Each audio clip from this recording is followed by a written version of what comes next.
Okay, sorry. All right. Good morning. Good morning, esteemed speakers and guests. Welcome to the 2023 International Flores de Mayo Festival and Conference, organized by the Faura Project and the University of the Philippines, Manila, with the support of the National Commission for Culture and the Arts. So the Faura Project is an organization open to everyone interested in heritage conservation. The primary thrust of the organization is heritage conservation in the area environed by Ermita, which includes the street that we now know as Padre Faura, where the University of the Philippines, Manila, lie. So the organization prides itself, though, for addressing heritage in its most comprehensive sense, as we address each year issues related to both tangible and intangible cultural heritage, as well as those related to natural and biocultural heritage. Heritage indeed matters, as this year's theme goes. So all of these elements and aspects of heritage are addressed through our annual Flores de Mayo Festival, as we present each year cultural as well as natural heritage icons and their advocates. What makes this year's opening plenary, this was yesterday, unique, though, is that it situates the Philippine heritage in the context of Southeast Asia. And as we also explore how our understanding of the Southeast Asian region deepens our appreciation of what is local. So aside from the conference that begins our week-long festival, we have our usual Memories of Faura video premiere. This will be on Thursday, scheduled on Thursday, and one video on our Empowered Women, Empowered Ermita program, which we will be posting to our in our official Facebook page. So we will also be having 4 on-site heritage trail walks spread throughout the week, open to all our conference participants. So we will also have an online digital floral art workshop, which will be conducted by this session's moderator, Ms. Basco, on Thursday. So, yes, is that right? Was it Wednesday, Jess? Yes, tomorrow afternoon. Yes. And of course, our culminating event, the Dress Up Santa Cruzan, 7 p.m. on Friday. It's an online event inspired by the traditional Santa Cruzan, an intangible cultural heritage that all Filipinos cherish. So registration to all these events are still accessible through a link in the Faura Project Facebook page. So once again, good day to all, and I hope that you get to experience our mix of online and on-site events this week. So let me take this opportunity to, let me proceed to introduce, to formally introduce our session moderator. So our session moderator for, the session 3 is the cultural heritage conservation. And the session moderator is Ms. Jessalyn Martinez Basco, who is an instructor at the University of the Philippines, Manila, handling courses in arts, culture, and heritage, including communication, popular culture, graphic arts and design, and digital arts. She graduated magna cum laude from the same university with a bachelor degree in Philippine Arts, Cultural Heritage, and Art Management program in 2018. She did her internship at the National Museum of the Philippines and briefly worked at the Metropolitan Museum of Manila in collections management. She is currently finishing her master's degree in architectural studies at the University of the Philippines, Diliman. So let me hand you over to no less than Miss Jessalyn Martinez Basco. Okay. Maraming salamat. Thank you so much, Professor Achanzar-Labor. And now let's proceed to the program that we have been waiting for, starting with Miss Brooke. So let me introduce Miss Brooke first. So Brooke, which will focus on art, heritage, and environmental conservation, is an interdisciplinary artist using diverse materials and modalities to create enchanted replication installations and experimental sculptures. As a queer woman, they seeks to shed light on alternative perspectives, advocating for personal autonomy and social evolution. Originally from East Tennessee, they earned a Bachelor of Fine Arts from East Tennessee State University in 2017 and completed a Master of Fine Arts at Clemson University in 2021. During both years, she received honorable mentions from the International Sculpture Center's Outstanding Student Achievement Award in Contemporary Sculpture. They currently works as an adjunct professor and curatorial fellow at East Tennessee State University and is a founding member of the artist group Zero Space Collective. Recently, they curated two 2023 exhibitions, Convergence at Slocum Galleries and Conditional Surroundings at Tipton Gallery. Conditional Surroundings was also selected to participate in the 2023 Tennessee Triennial. I hope I pronounced that right.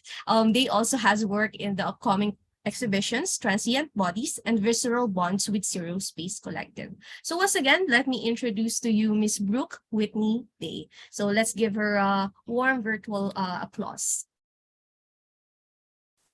Thank you so much, Ms. Basco. Let me figure out my screen sharing here.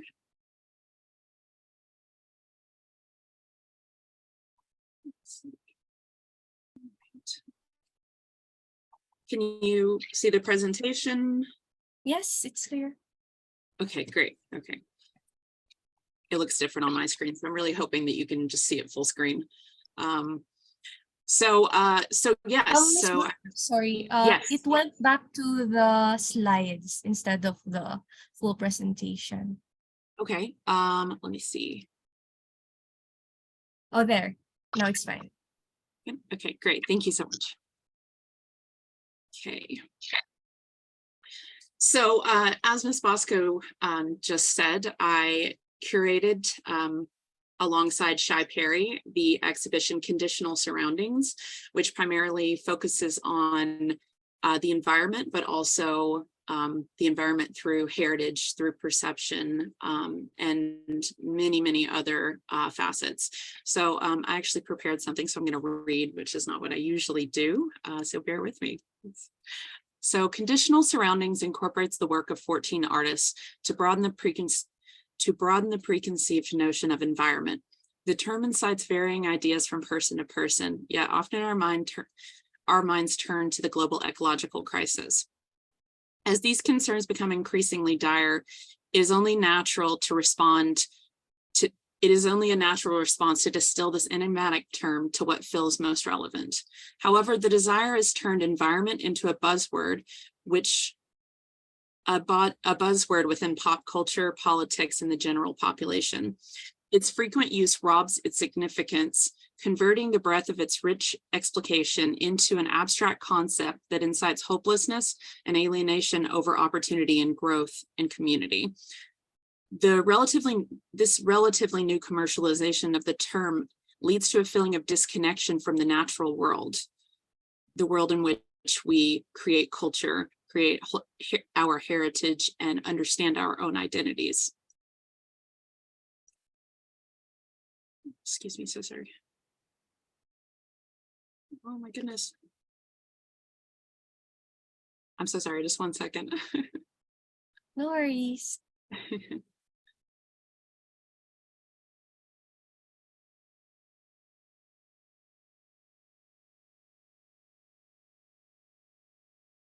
So sorry about that. Okay. It creates an aura of something beyond ourselves rather than a sense of place where we live, affect, change, and relate to one another. This serialization promotes competition within nature rather than encouraging symbiosis. The environment is not an idea to overwhelm humanity. It is not a thing to fight or control. It is our ecosystem, our actions, the sum of our total, and our home. Conditional Surroundings seeks to demystify the term and bring the focus back to the microecological relationships that ultimately connect us to the macro.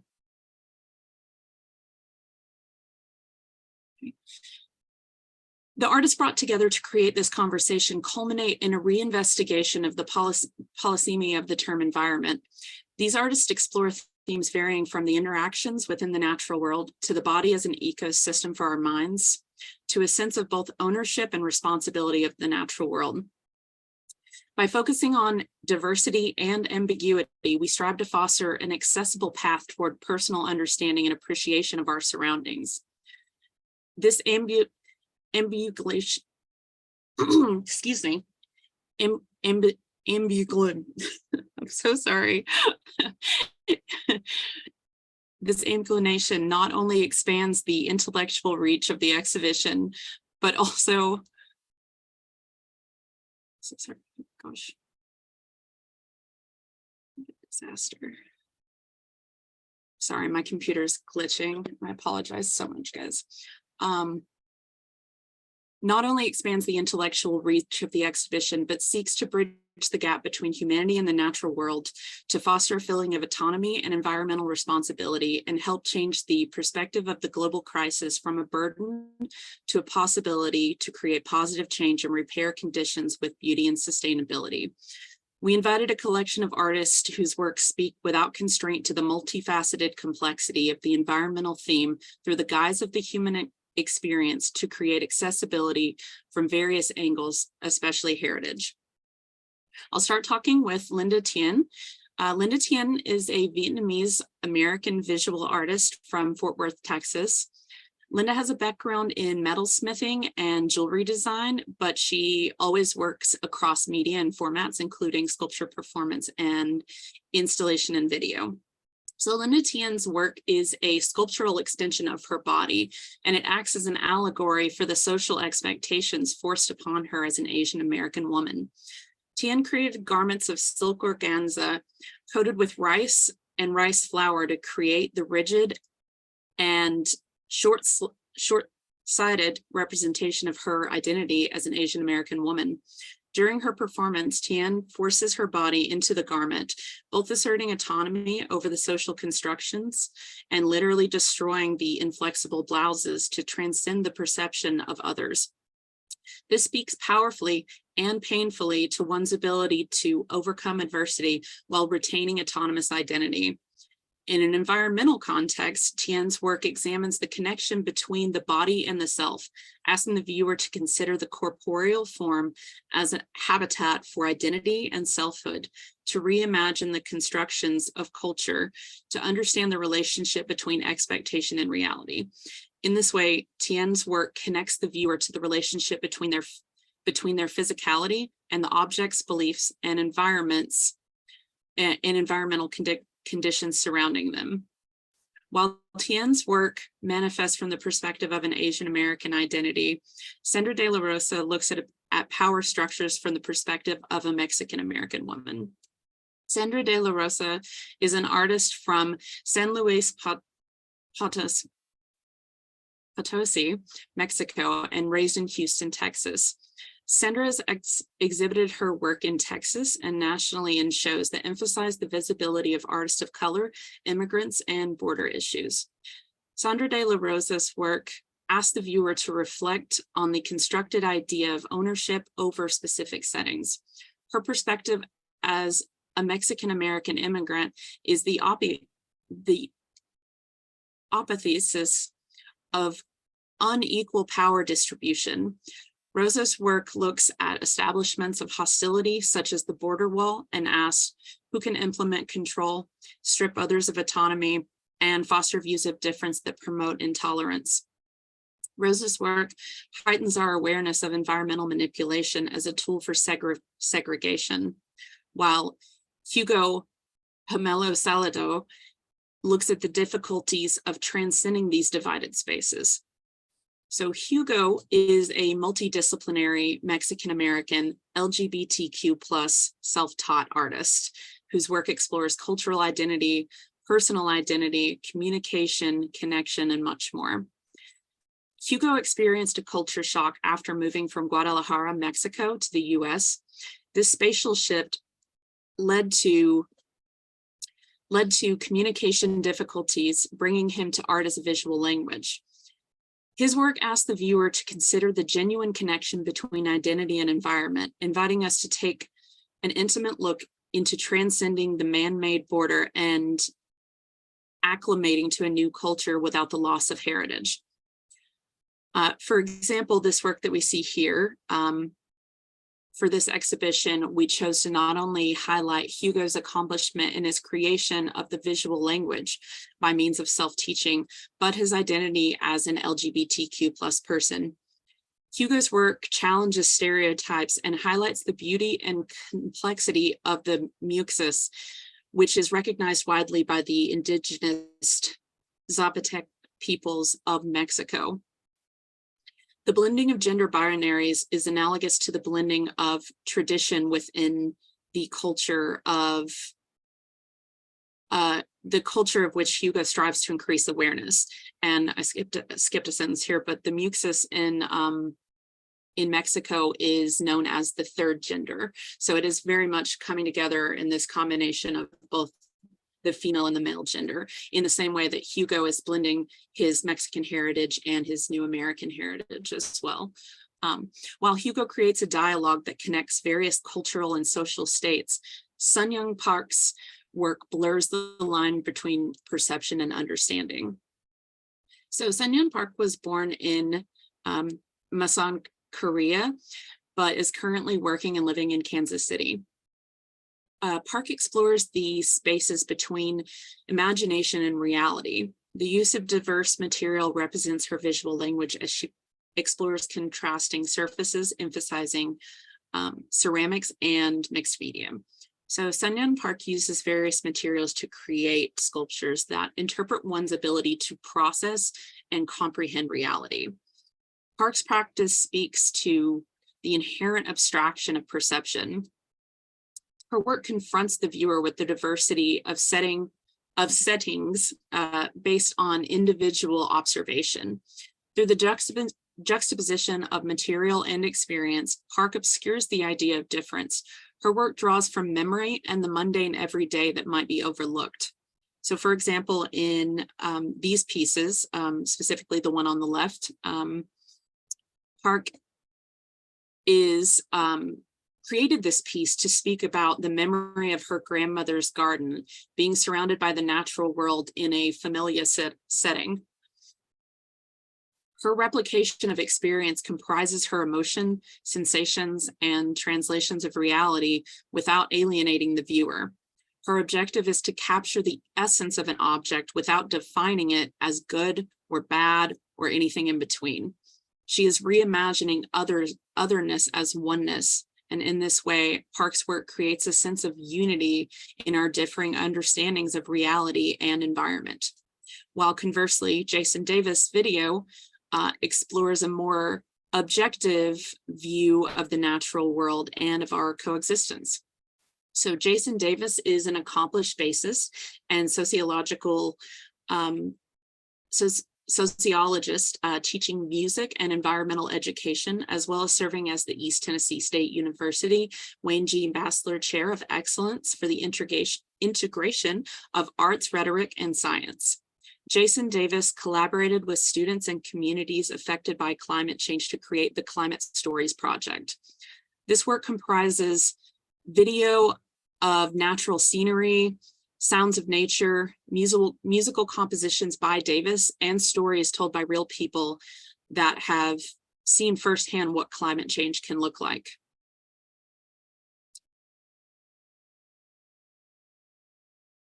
The Climate Change Project comprises oral tradition in documentary fashion to educate through the artistic forum of sharing personal and community stories about wildfires, rising sea levels, and much more.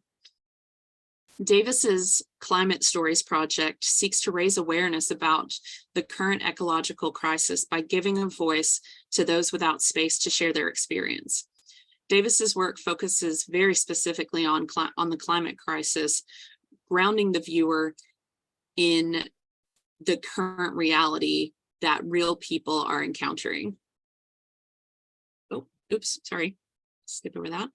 Caitlin Brumfield is an interdisciplinary artist from the Appalachian foothills of Madison County, Kentucky. Her recent work incorporates drawing, sculpture, and matrilineal craft traditions to excavate personal connections to place amidst the global unraveling of ecologies. Her practice includes collaborations with scientific instructors and collections, international field work and conservation biology. The curatorial projects focused on climate change and extinction. By weaving scientific research into regional narratives, Brumfield traces the personal and emotional dimensions of climate, grief, and the ties between environmental degradation and erosion of cultural identity. Excuse me.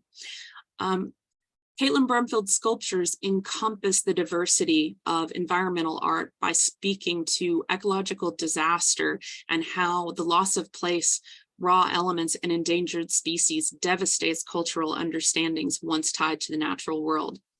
Her work consists of in this context here, of a handcrafted quilting table and hand-stitched magnolia leaves. This piece looks at the culture of America in the South. Woodworking, though formerly seen as a male-centric craft, is used to create a type of table that is used for what is called woman's work. And woman's work in this context refers to handcrafting, homesteading, and work with textiles. This type of work is not only part of a rich tradition, but it is being recontextualized as a symbol for strength and power and community of women coming together. One Southern pastime is that women gather around this type of table and share information through oral tradition, passing down knowledge of handcrafting and creating functional items such as quilts. Here, Brumfield has hand-stitched dozens of magnolia leaves and attach them to the quilting table. This action connects powerful traditions and the loss of that culture to the loss of the natural world. Here, Brumfield allows us to see detrimental change as a significant loss rather than a minor nuisance. So all of these artists came together, and there are many more, but I don't have time to talk about anyone at this point. But all of these artists came together to create a diverse conversation about the multiplicity of the term environment, heritage, and its capacity. Environments are the coalescence of nature and humanity. Although we can manipulate our surroundings, we are also affected in return. This relationship is our collective responsibility. Conditional surroundings, inclusion in the 2023 Tennessee Triennial and in Flores de Mayo, is an honor that broadens the sense of hope and community that we aim to promote. We are grateful for the opportunity to spread this vision of reimagination and repair in collaboration with a group of artists dedicated to communication, empathy, and healing. I personally would like to thank the Faura Project and the University of the Philippines and Carlotta Contreras, and of course, Professor Labor and Ms. Basco for inviting me to speak and for hosting the symposium. Thank you, guys. Thank you so much, Ms. Brooke. So Ms. Brooke was able to share with us some important insights and also possibilities of merging the concepts, tackling the complexities of identity and also in relation to our environment.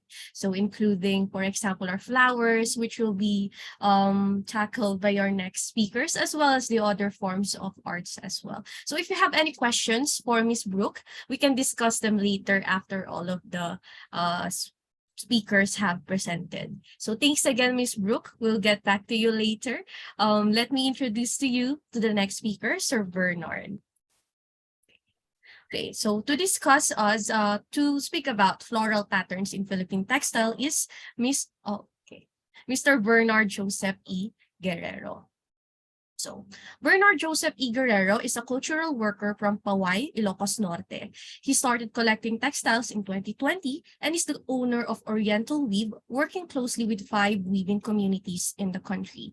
He was a textile researcher for Museo Cordillera in the research and documentation of Sinukitan weaving, a supplementary weft technique in his own hometown. He has delivered talks on Philippine weaves for the Department of Tourism and local universities, as well as published 2 articles that made it as the cover stories of Tony and Nick. In October 2023, he will be curating the exhibition on the life and works of National Living Treasure awardee Magdalena Gamayo in Manila. He was also the community manager for 2 weaving communities under Impact Market's anti-poverty alleviation program, which was implemented during the worst parts of the lockdowns. So again, let us give a warm virtual applause to Mr. Bernard Joseph E. Guerrero.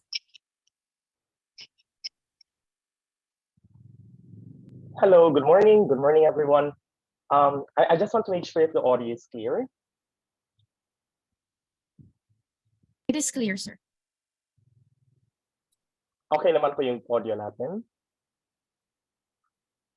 Okay na po yung audio. Yeah, okay. Let me just open and share my slide.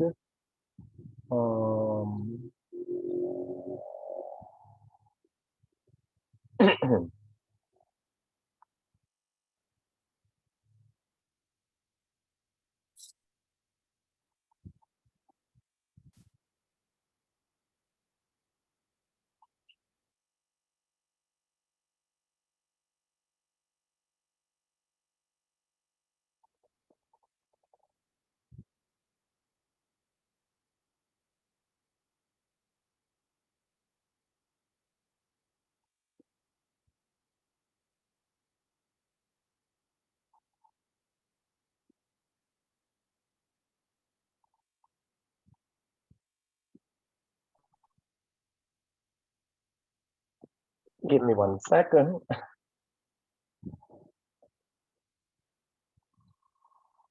Technology is really a hard thing to deal with, isn't it? Understandable naman. There you go. So, good morning, everyone. I'd like to thank the organizers for inviting me, especially Dr. Labor, a friend of many years. Thank you for the trust. So, in my talk today, I'll be talking about something that's very close to my heart. I've been into weaving since the onset of the pandemic. It actually kept me sane. I first started collecting, and then I realized that there's no better joy than sharing what you know and what you have to other people who might be interested. So I made it more accessible by to other people by actually offering some of what I usually call as the masterworks, something that usually eludes the bigger market in public. So my talk basically talks about the floral motifs in Philippine weaves. So, let me just go to the next slide.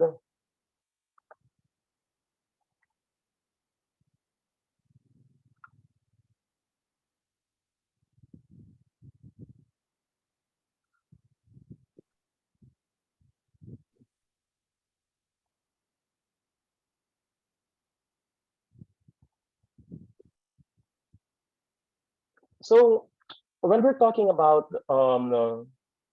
Philippine weaves, we're basically talking about one of the oldest art forms known not only in the Philippines but to the rest of Asia.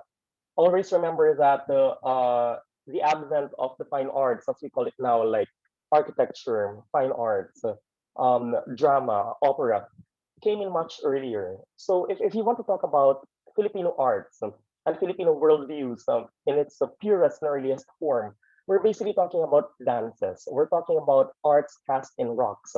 We're talking about weaving, and weaving might be its pinnacle to be honest. In fact, if you will look at history, the oldest textile actually recovered from Southeast Asia is actually found in the Philippines on the Banton cloth, which is now on display in the National Museum. So what exactly are weaves? The weaves basically work as canvas to represent and to echo what the people, especially the weavers who make them, make out of the world that they're in. So it becomes a canvas where they show their beliefs, their history, their identity, how they represent their communities, how they represent their worldviews, and basically so many patterns are generated in doing so. We see patterns that are very much alive, like flowers and animals, and we also see some abstract patterns, especially those weaving communities down south in Mindanao. So who are the people that create them? We're basically talking about artisans. We're talking about craftsmen who has a different take in viewing the world. Largely, when we talk about textiles, it's not just something that's on the loom. It's not just something that's on a piece of cloth. It basically talks about their identities, their culture, and tradition. Now, since we're celebrating the Flores de Mayo, we're basically talking here specifically about flowers, floral motifs. And the good thing and the interesting thing about flowers is that it's a very universal. It's a language that everyone seems to be able to understand. A flower from the Philippines, once a Malaysian sees it, can easily recognize it's a flower. A flower from Malaysia, on the other hand, can easily be recognized as a flower as well for those in the West. So it's a very common means of communicating. It's a very common icon that everyone seems to easily appreciate and love. But the deeper thing when we talk about floral patterns is that what exactly do they carry? What exactly do they represent? And in this talk, I'll try to shed light on that particular aspect of floral motifs by going through and exploring four weaving traditions in the Philippines, namely the Ilocanos and the Tindians. Two separate groups, in fact, but they usually share the same worldview when it comes to weaving. And then the next would be the Yakans down south in Basilan. And then the last one would be the Blaans of southern Mindanao.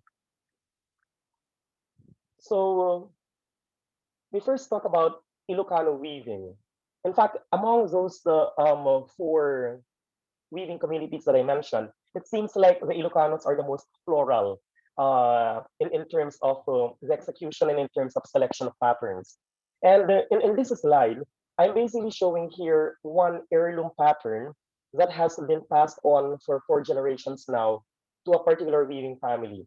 And what I like about the weavers in my hometown, Paway, and Paway has always been a loom weaving center, even back in the Spanish period. So much so that it actually saw the largest volume of plaited in a bell during the galleon trade, is that there is a certain level of respect and sensitivity in between and among weavers that if they know that it's an heirloom pattern, other weavers will never try to replicate it. So there is this high level of authenticity when it comes to pattern ownership and pattern production. The photo to your right basically is a pattern that's only woven by one family. It's called the Sabong Tiparia. A funny name, to be honest, because in English it actually means the flower of the bitter gourd, and it's so Ilocano in a way that um, uh, the bitter gourd basically dominates most of the Ilocano cuisines. Um, for some reason, we like bitterness, and so that's a blanket, and it basically takes the weaver almost a month to finish this blanket. And as you can see, it's a very floral, and it's not just the floral patterns that we're seeing, but there was this nice attention to the detail that actually overwhelms the textiles. You see the tendrils usually associated with the ampalaya plant, and you actually see a certain border frame as well. To the left is another variation of the same pattern, the same weave, but rendered in two colors, green and yellow. In the next slide, I'd like to show you some general floral motifs as well. The one to the right is called the Naspak Asanga, or a broken branch. And it's actually a very old pattern. The oldest pattern that we've seen so far in our research comes from the 1920s. So it's usually rendered as a blanket or as something that can be hung on a wall. Now, that is a simple pattern of a flower. The photo beside it is something that's more complicated, and in fact, I've only seen it once. So one can say that it's not commercialized. Probably it has been forgotten through the age. And this one is from a 1940s weave. It basically shows a potted flower. no one can already tell what the flower is because obviously the weaver is no longer alive, and the person who purchased it is also no longer around. So it was basically shown to me by the granddaughter of the person who owns it. But what's interesting here is that the flower is not just rendered on its own, but actually rendered uh, in uh, in uh, uh, in association with the other known patterns, such as the bagak or the morning star. The morning star is basically a Spanish period motif, something that they developed during the colonial period, and it's basically the yellow stars surrounding the flower. And in fact, if you look at it, the star actually even looks like a flower. So the influences of the flower motif extends beyond the floral icons. It extends to even inanimate objects or abstract objects. So there's really something about how a flower is rendered that it cuts across beyond the floral kingdom. So the bagak, as you can see, if you will look at the garland surrounding the main pattern, I'm showing it through my power my arrow now. The bagak is actually used as a garland connected to a series of foliage. So you can just imagine how much creativity and poetic license the weaver used in portraying a star, and in this particular case, as part of a garland, making it as a flower. One of the oldest known flower motif in the Ilocano textile repertoire would be what we call the bulbulala, or the cross section of a flower. The one to the right is a very old piece. It might have been woven in the 1930s, and it actually uses natural dyes still, and the cotton uses still hand spun. And if you're into textile collection, natural dyes and hand spun cotton is really the gold standard for the Inabel, compared to what we have now, which are basically dominated by commercially dyed threads from China and commercially created polyester cotton threads. The one beside it is a modern rendition which uses more locking warp threads. So it basically gives you the impression like it's actually a pointillist bulbulala, dots, dots, dots. So you can see the evolution of an old pattern towards modernity. And we basically welcome such reinterpretation and re-rendition, because basically that's how intangible heritage works. Intangible heritage does not necessarily mean that it always has to be traditional.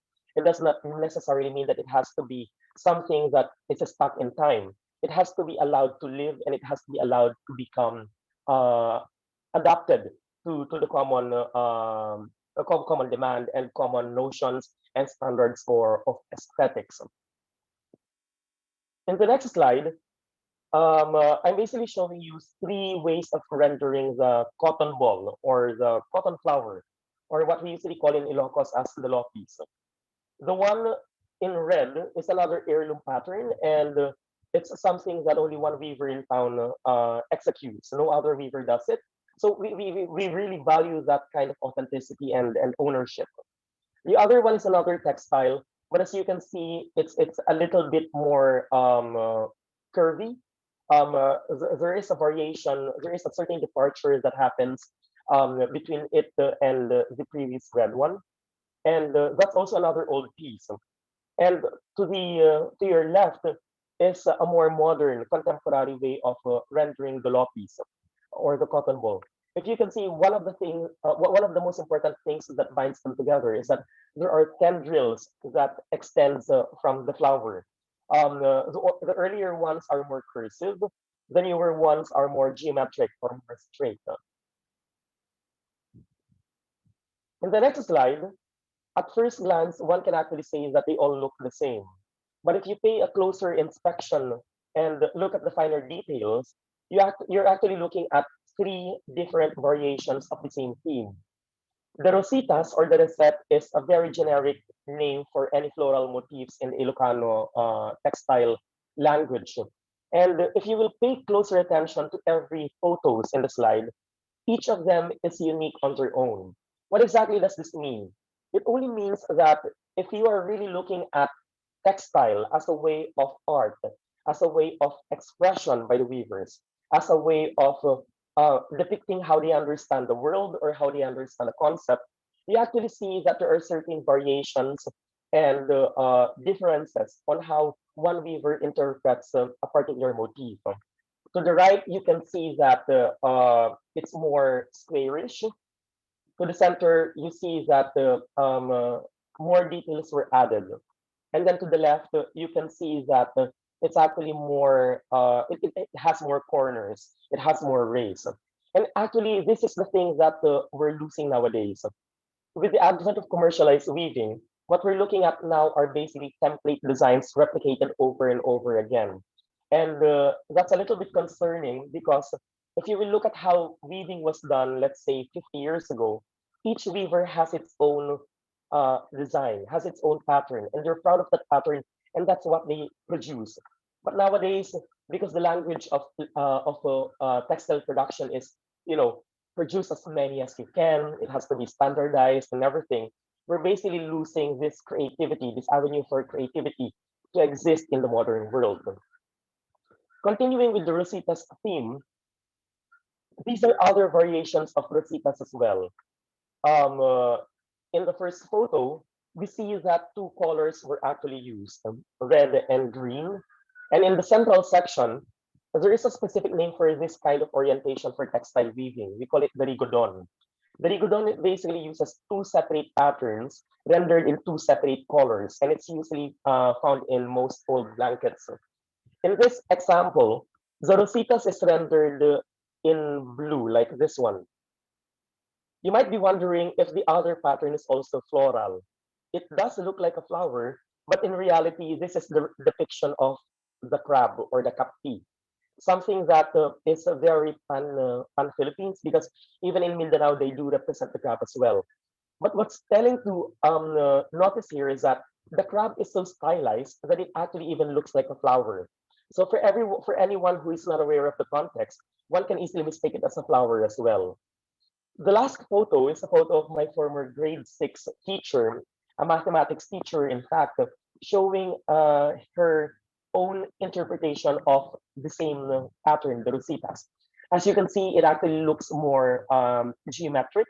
There's a different departure on how the other rositas look like from the previous slide that I showed. So the point of the matter here is that the rositas probably is one of the most productive patterns one can see from Inabel weaving. And it's something that, at least in Oriental weaves, we're trying to re-encourage our weavers to explore how they see flowers, how they interpret flowers, and make their own designs to actually make it work. In this next slide, we see how the rositas or the flower motifs are combined with other patterns. In the first photo, we see that the flower motif, a very simplified version of rositas with sepals, in fact. There are sepals created to actually magnify that it's actually a flower motif, is actually used as a frame, a garland frame encasing anthropomorphic figures. We don't really know now what these figures represent. It could be a certain family. It could have been a customized blanket for the person who commissioned it. Or it could simply be a figure of three people dancing. One can tell that the central figure is a man, and the two figures on either side are actually women because they're wearing skirts. So in this slide, we can see how the rositas, the use of the rositas, or the permutation of creative uses of rositas can extend beyond the use of the rositas alone, and that it can be combined with other icons. To the other side, to the left, we're basically looking at two of the most iconic patterns that came out from Paway. The upper photo is what we call the pavo, in Spanish, pavo, or the peacock. And the peacock, until the 70s, has always been the preferred cushion cover or blanket for the what we call the alta sociedad, because it's actually the most expensive Inabel pattern to come out of Paway. The reason for that one is because, number one, it's asymmetrical. So each line actually uses a separate design stick. So much so that the pattern peacock actually uses 168 design sticks to create, which means that it's actually more sophisticated than the most difficult pattern that comes out from the yakan weaving. Because the yakan weaving, the most complicated pattern is the penepitumpu, which actually uses 70 design sticks. So with the peacock, we're actually using something that doubles that quantity. It actually uses 168. And as you can see, it's actually encased in a garland pattern or design that actually uses the rositas as its central focus. The same can be said to the aguila or the double-headed eagle below, which is a pattern that was developed during the Spanish period because it basically is a recognition to the Augustinian order that established the town, considering that the double-headed eagle came from Spain through the Augustinians, and it's actually used as an emblem for the Habsburg dynasty as well. Now, in this slide, although they look like flowers, we're basically talking here the influence of what a floral motif looks like. Because in reality, these are not flowers, there's something else. And the first one might be of interest to Miss Brooks Day, because this is actually what we call the binting, or the 20 centavo coin. But if you look at it, it actually looks like a flower. And this pattern actually was created during the American period. Always remember that currently we don't really have a 20 cents or a 20 cents. What we have is a 25 cents. And this actually speaks of the history where it's in. Because back in the day, during the American period, there is no such a thing as a 25 cents.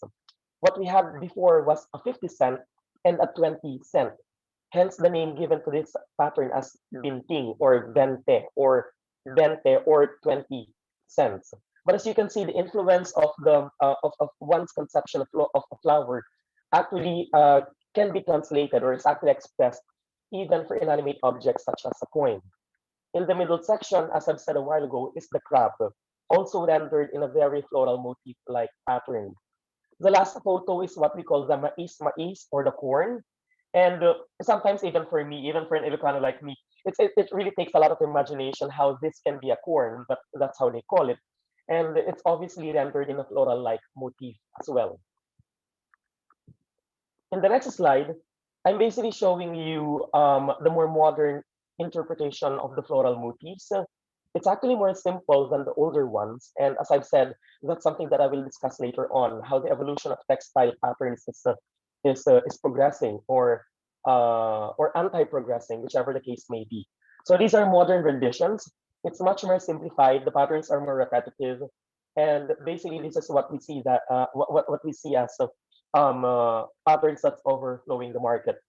The one to your left actually echoes how the floral motif known to the Yakan looks like, the something, which I will talk on later on. Of all the flower motifs or the floral motifs that comes out from the Ilocano tradition, the most famous nowadays would possibly be the Inubon o Sabong or the String of Flowers, which was made popularized by our National Living Treasure awardee Magdalena Gamayo, who happens to be still weaving at the age of 99.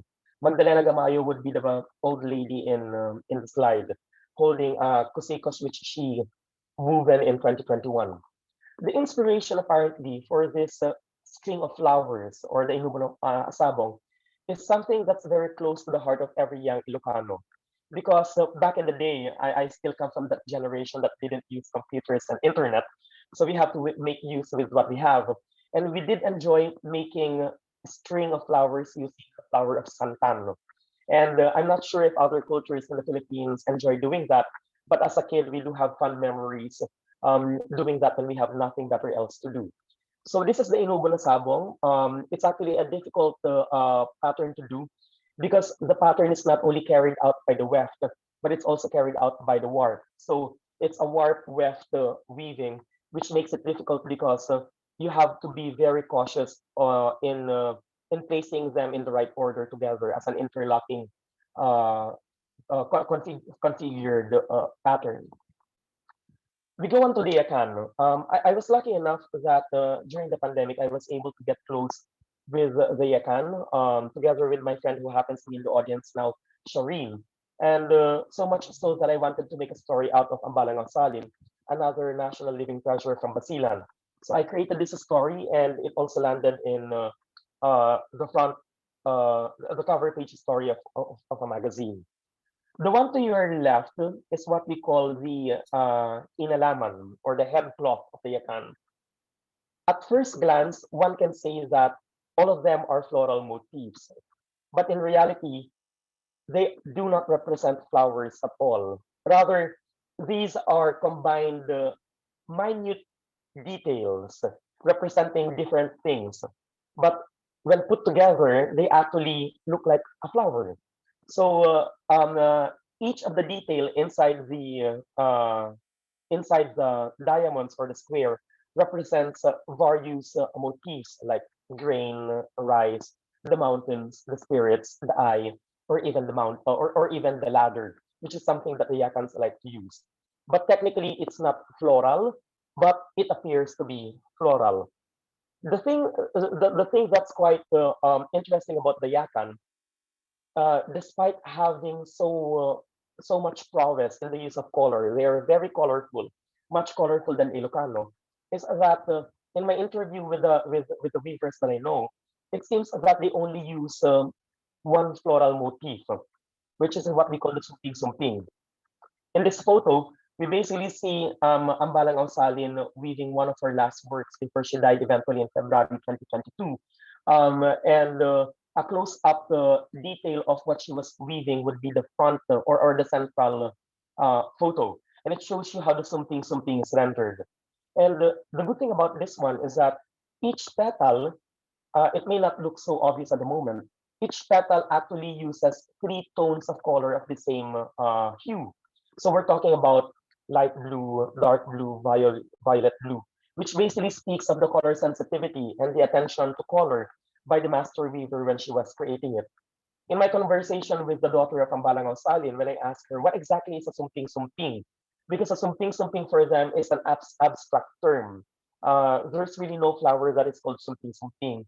But she said that the sumping sumping is actually inspired by the flower cosmos, the yellow wild flower that actually looks like a peony. And it grows abundantly in Basilan, where they are from. We go now to the Blaan. Same as the Yakan, there's really not much permutation when it comes to floral patterns from the community. The Blaans are known as mat weavers, and at the same time, they also make a tinalak textile called the Mabaltabi. In the Mabaltabi category, there's no floral motif existing because largely the Mabaltabi uses abstract patterns. Uh, but for the mat weaving, there is this pattern that they call the Daxila, uh, which, according to the daughter of National Living Treasure Estelita Bantilan, the old lady in the photo, says that it's not directly associated to the flower, but by affinity, it is a flower. Why is that so? Because it actually is derived from a certain toy that kids usually make in Sarangani. And that toy is this one to your left, uh, or to your right, sorry.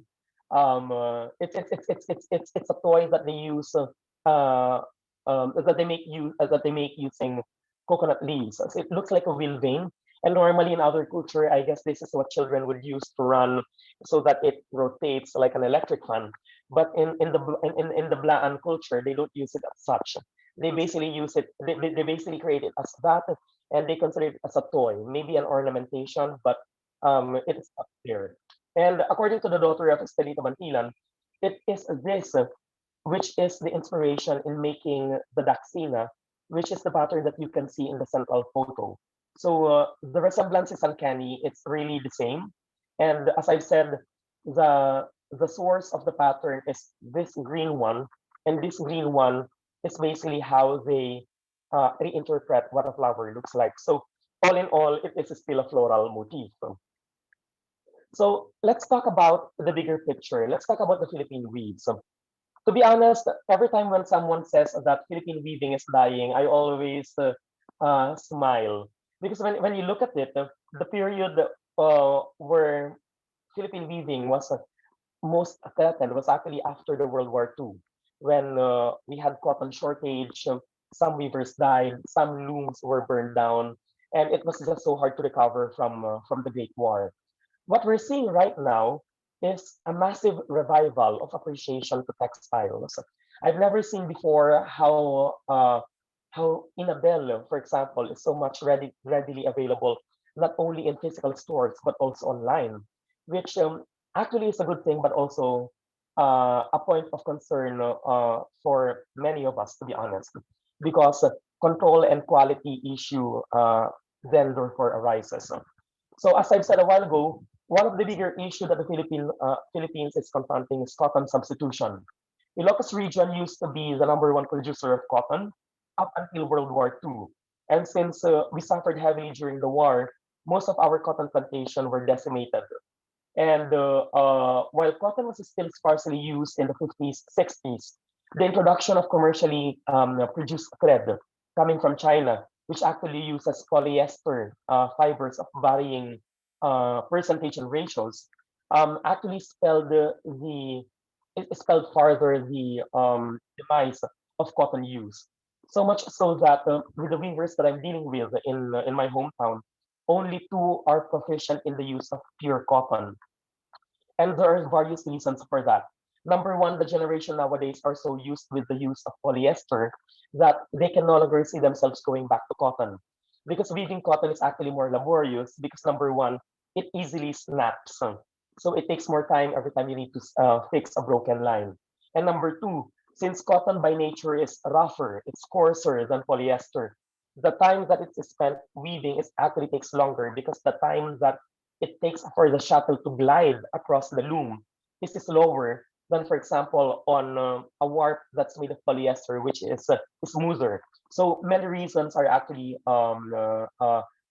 play as to why most of the weavers nowadays, not only Inabel weavers, but even weavers outside, actually prefer the use of polyester cotton or much worse, pure polyester thread. Another issue that we're actually facing is the thinning number of master weavers. The large number of weaves that we're seeing does not necessarily mean to say that we have a growing number of master weavers. It only means that we have a lot of weavers taught to do template patterns. Meaning to say, if you ask them to do a template pattern, the chances are they may not be able to do so because they are only trained to do a particular pattern. And the sad thing about losing master weavers is that we're losing the old school weaving approach and weaving philosophy, where weavers should be allowed to explore patterns, should be allowed to explore methodologies and everything. Another thing that's lacking at the moment is the inability to protect identities. The problem with all the training programs being conducted by the DTI, especially, is that sometimes they're becoming insensitive to the weaving community where the patterns really come from. They teach this pattern, which is uniquely someone else's community. So in the end, it becomes so readily available, and they lose the identity of that particular pattern. And all in all, because of our attitude that we wanted to buy, cheaper things, the things that we see online, the works of the master weavers are usually shown in the background and are not really exposed to the general public. So in Oriental weaves, the one that I'm keeping, we actually use this framework to appreciate and to gauge how a textile should like, and I'd like to share them with you because it's something that I think everyone buying textile should bear in mind. We do have 5 aspects that we're looking at. Number one would be the compositional attributes. So we're talking about the material. Is it 100% cotton? Is it cotton blend? Is it 80% cotton, 20% polyester, or is it 100% polyester? We usually check on those things. Another thing that has been missing in the consciousness of many Filipino buyers is the idea of thread count. Nowadays, the market is filled with loose weaves. Of course, the lesser thread you use, the cheaper the product gets. But in reality, if you want to talk about quality weaves, it has to be high density thread count. Another aspect that we're looking at would be cultural significance. What do the patterns talk about? What do the patterns mean to the weavers? And what do the patterns mean to the buyers? And that's something that's being lost nowadays. Many of my clients usually say that the problem that they encounter with other sellers is that they ask what the pattern is, and the seller would say, we don't know. It's just that, or they create other names for the patterns just to give an answer. So the patterns are so important because again, it speaks of their history, culture, and worldview. Another aspect that we're usually looking at is rarity. Definitely, we are in the business that's not in the quantity game, but in the quality game. So obviously, the rarer the weave, if it's like a one-off weave, there's greater value ascribed to it compared to a weave that whose pattern you basically share with thousand people. And one of the most tricky aspects in textile appreciation, as with any art form, is the provenance. Who wove it? Or in the cases of old textiles, from whom did you get that? From which hand did that textile went under? And it actually adds to the story of the history of the textile. Did it pass? Did it come from a known textile collector? Did it come from a known weaver? And those things matter. So in appreciating textile, we usually use these five things: thread count, quality, the rarity, the patterns, and the provenance. This will be my last slide. In celebration for the Flores de Mayo, we're actually offering these textiles, and we're giving them off 500 pesos discount. So anyone listening to the talk right now, you can message me later on if you fancy any of them, and we're giving them to you at 500 pesos off of discounted price. So that's it. Thank you for listening to my talk, and I would appreciate if you can follow our Instagram, orientalweaves.ph. Thank you very much. Thank you so much, Sir Bernard, for sharing valuable insights on how art, specifically weaving, can be a form of self-expression for the weavers, so like other art forms. And aside from being, a form of expression of our experiences and identity, it can also, art forms can also tell a story about history, like you shared earlier. And here to talk about the another form of art, which is architecture, is architect Kiah Amador. So thanks again to Sir Bernard. We will get back to you later. If any one of the participants and audience has questions, don't hesitate to send us a message so we can discuss it after all of the speakers has presented their presentations. Architect Kiah. So let me introduce Kiah, which is also a classmate in our master's. All right. So Kiah Amador Echevarriah is a graduate of Bachelor of Science in Architecture at the Polytechnic University of the Philippines in 2016. She is currently a graduate student at the University of the Philippines, Diliman, under the Integrated Graduate Program, Master of Architecture, with a focus on History, Theory, and Criticism theme. She became a registered licensed architect in January 2018. Currently, Kiah is working as an architect and head secretariat for the Infrastructure Committee at the local government of Quezon City. She is also a part-time instructor at the College of Architecture, Design, and Built Environment at the Polytechnic University of the Philippines, Santa Mesa, teaching Architectural Design 1 and Architectural Interiors. She is a heritage advocate that aims to raise public awareness and appreciation of our heritage, which is why most of her research focuses on this topic. So once again, let us welcome architect Kiah Amador Echevarriah. Thank you for that, Ms. Basco. Actually, this research is one of the most The city of important. Makati is one of the ultra-modern And actually, this research is one of the most important research that I did because I was able to discover The and city of learn Makati is about heritage that is at the heart of a very urbanized city that is not Manila, but a more, may I dare say, a more advanced city, which is Makati. So here's my presentation, a pre-recorded presentation for my research. one of the ultra-modern cities in the country. The city's bustling streets and heavy traffic often cover the hidden heritage that can be found in one of its barangays, the Poblacion. Barangay Poblacion is considered as the first settlement of Makati City, as Poblacion means town or settlement. It is where the rich culture and traditions of Makateños is showcased to outsiders, as well as a learning ground for the younger generation. traditions. These traditions of Barangay Poblacion mainly revolves around a 400-year-old church called San Pedro de Makati Church, are currently known as Saints Peter and Paul Parish Church, and is fondly called by the locals as San Piro. The church is currently recognized as an important cultural property, with its historical marker placed in 1937 by now the National Historical Commission of the Philippines. Despite being recognized as an important cultural property, not many people knew about the church's existence. The Saints Peter and Paul Parish Church is located at D.M. Rivera Street at Barangay Poblacion in Makati City. It is currently located at the Heritage Preservation Zone of Barangay Poblacion. The residents of Barangay Poblacion actively participates and even spearheaded church-related activities throughout the years. Some of these activities and traditions were common Filipino religious customs, and some were the celebrations of culture and religious traditions of the people of Poblacion. These events helped forge a strong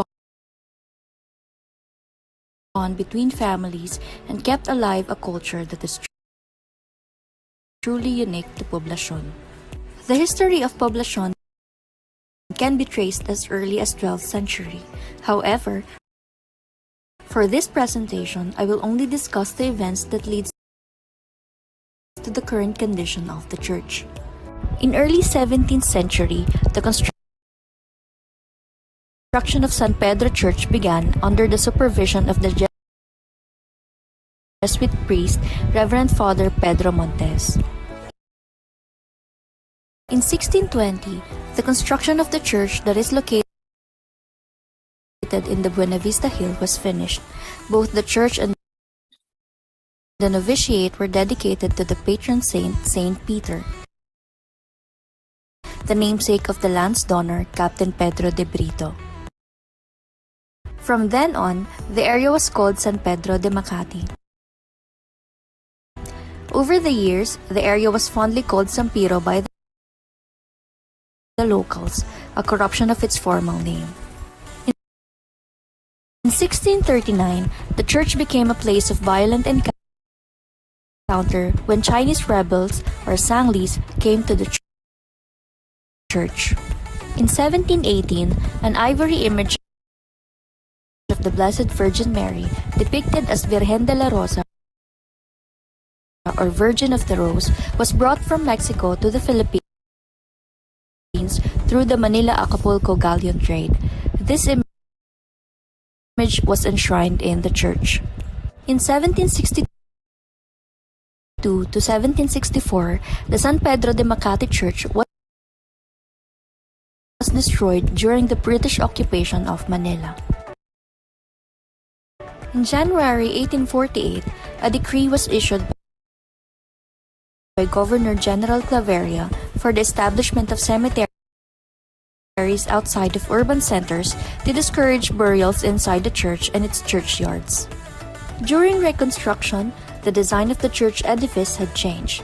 The pediment has changed into a giant semi-elliptical arch that extruded outward at its left and right hemispheres aligned to the lower pairs of columns. The spire was removed and the inscribed bell was now circumscribed by the semi-elliptical arch. The giant scroll-like ornamentation was changed into Doric columns. The statue of Saint Peter at the second story was removed and turned the niche into a small balcony with a slightly arched balustrade. Its windows were made into a mosaic of multicolored stained glass. In 1899, the church was used as a hospital by the American troops to tend wounded American soldiers. Their stay resulted to the loss of the original head and hands of the Virgen de la Rosa. The church was recognized as an important cultural property with its historical marker placed in 1937 by the Philippine Historical Research and Markers Committee. Sometime after 1938, the church bell tower was removed due to road improvements that affected its foundations. In 2006 to 2015, the church interior was renovated and air-conditioned. At present, the church is currently a mother church for 5 chapel communities. Its bell tower is currently located at left side of its pediment and is lined with cement to mimic a mortar. The church still housed the image of canonically crowned Virgen de la Rosa, Santo Niño de Pasión, and the images of their patron saints Peter and Paul. Spirit of place is defined as the tangible and the intangible elements, that is to say, the physical and the spiritual elements that give meaning, value, emotion, and mystery to place. The following are the perceived spirit of the San Pedro Church. A solemn place for worship. A place for special activities. A reminder of the past. A place that brings pride. A welfare to the youth. And a place for family. In assessing the cultural significance of the San Pedro Church, the following primary set of criteria will be used. Aesthetic or architectural significance, historical significance, social significance, and spiritual significance.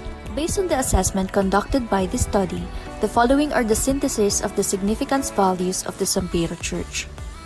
The San Pedro Church was built with the influence of the Baroque style, particularly the earthquake Baroque, prevalent during the 1620s. Ornamentations are evident in its facade through the keystone details of the main entrance as well as the heavily ornate retablo. The church also uses locally sourced adobe as its construction material and was the first in the area to do so given its height. The church dates back from 1620, 100 years after the arrival of Spanish explorers and missionaries. The church witnessed a city's growth from idyllic land to a modern one that is Makati. The church built the community of Poblacion for generations. It has been the center of people's lives where most of their culture and tradition are dedicated to San Pedro. The connections between families and Poblacion's residents are drawn from their love for the church and its spiritual meaning on their lives. The papal seal is a symbol of papacy that is composed of a 3-tiered papal tiara and crossed papal keys. This particular papal seal has been present since the construction of the church in 1620. However, the current papal seal that can be seen in the church facade is only a replica of the original, which has been in the church administration for safekeeping. The bell tower that extruded from the church pediment housed one of the original bells that used to be located at the bell tower detached from the main building of the church. The former bell tower was removed sometime after 1938 due to road improvements that damaged its foundations. The heavily ornate retablo is one of the most iconic pieces inside the church. The retablo used to have only 2 niches as seen from an old photograph during the American War in 1899. Currently, it has 7 niches that houses the Santo Niño de Pasión, the Poblacion's patron saints Peter and Paul, and the canonically crowned Virgen de la Rosa in the lower middle to name a few. The Saints Peter and Paul Parish Church is one of the earliest examples of earthquake Baroque in the Philippines. Built in the 1620s, the church was one of the first stone edifices in the area of Poblacion. It has witnessed years of war, liberations, and celebrations.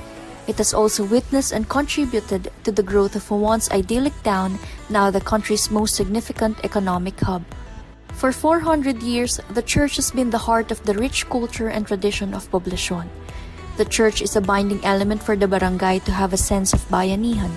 Truly, the Saints Peter and Paul Parish Church, lovingly called by the locals as San Pedro, is the epitome of a church that built a tight-knit and loving community. The following are the current condition and issues that threatens the fabric of the church. The church is covered with dust, dirt, and grime due to pollution. In turn, these accumulations may also be the reason for unwanted growth of moss, as they can be a breeding ground for the moss when it rains. The San Pedro Church is made up of volcanic tuff, locally known as adobe. This material acts as a humid substrate conducive for microorganisms and plants to grow. Unwanted plants and moss are highly evident at the church exterior facade. The presence of moss is evident in areas that turned light green as well as at the base of the church.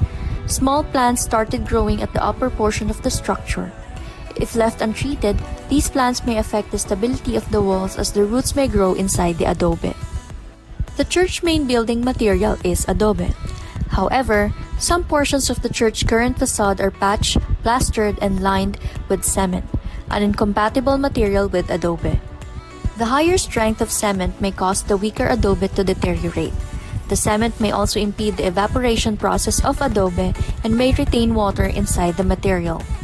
As seen in this figure, the cement is starting to chip and crumble. It may also be difficult to remove since the condition of the adobe underneath is unknown and might do further damage if not removed carefully.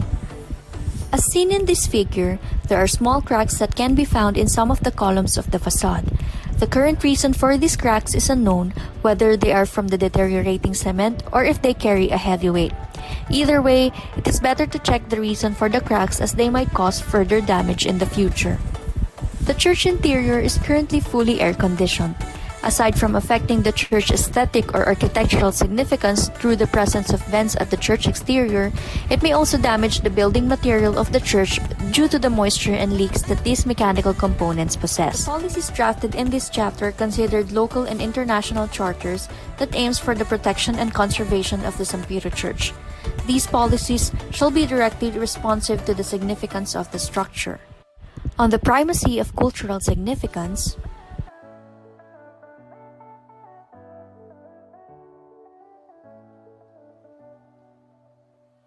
on the conformity to the local and international conservation principles,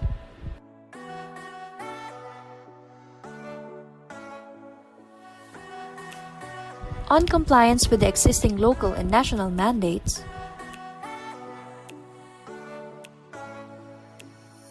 on the administration and management of conservation,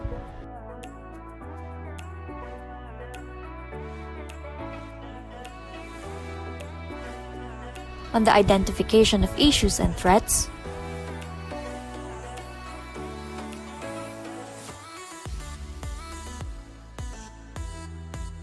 on physical interventions,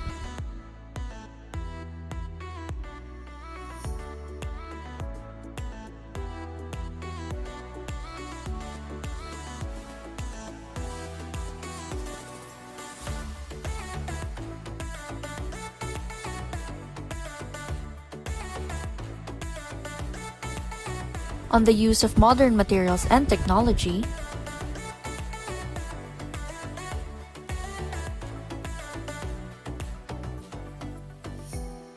on monitoring and maintenance activities,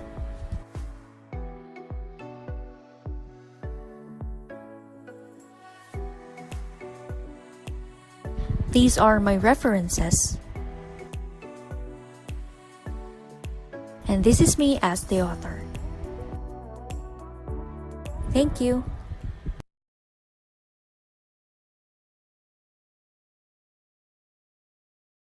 Yeah, thank you so much, Kiah, Miss Echevarriah, for sharing with us how the issues of the current time can affect, our art forms and our cultural heritage as a community, including the our architectural cultural heritage like the San Pedro Church. So again, we will get back to you later after all of the presentation.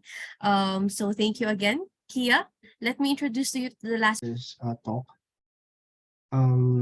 So the case of Knights of Rizal versus DMCI is really one of those cases here in our Philippines, which really puts the loss of heritage laws into picture. I mean, I think my video is off. So if we will look back on that case, if we understand it correctly, for us lawyers, we understand the laws as to why is it decided by the Supreme Court to continue the building of such infrastructure despite public uproar or the dissent of the Filipinos, especially concerning our national hero, Dr. Jose Rizal. So before I start, I think the impact of Flores de Manila case is that to give you an overview of what really happened, or the summary of the timelines of what led to this decision of the Supreme Court to continue the construction of such infrastructure. So this is my introduction, the brief overview, the timeline, and the ruling of the Supreme Court. Then we will look on the impact as to our cultural heritage laws. Okay. So we start with the timeline. So it all started back in 2011. So these are all recorded in the Supreme Court case. For the sake of time, since we are only to discuss only the impact, let me just give you a quick timeline or summary of the case. So it all started on September 1, 2011, when DMCI Project Developers Incorporated acquired a lot near Taft Avenue, Ermita, Manila, earmarked for the construction of its Flores de Mayo condominium project. So DMCI secured its barangay clearance and obtained a zoning permit from the City of Manila City Planning and Development Office, or CPDO, and it was allowed to build a 49-story with basement and 2 penthouse level resolution or condominium on the property. On 2012, the DMCI Homes begins the construction of Torre de Manila during the time of former Manila Mayor Alfredo Lim. The residential project began receiving flack from heritage groups and prominent personalities like tour guide Carlos Celdran. On June 2012, the Manila City's Planning Development Officer, Resti Rabong, approved the zoning permit for Torre de Manila, allowing variance or exemption for 49-story construction. Also in June, the National Historical Commission of the Philippines said Torre de Manila violated the agency's guidelines on monuments honoring national heroes. However, 6 months later, the NHCP reversed its stance.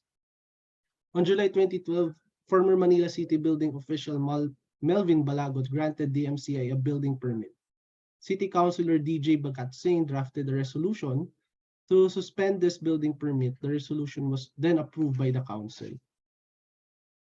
On July 24, 2012, the City Council of Manila issued Resolution Number 121 to temporarily suspend the building permit of DMCI PDI, citing that the Torre de Manila will rise up high above the back of the national monument to clearly dwarf the statue of our hero and ruin the line of sight of the Rizal Shrine from the frontal Rojas Boulevard vantage point.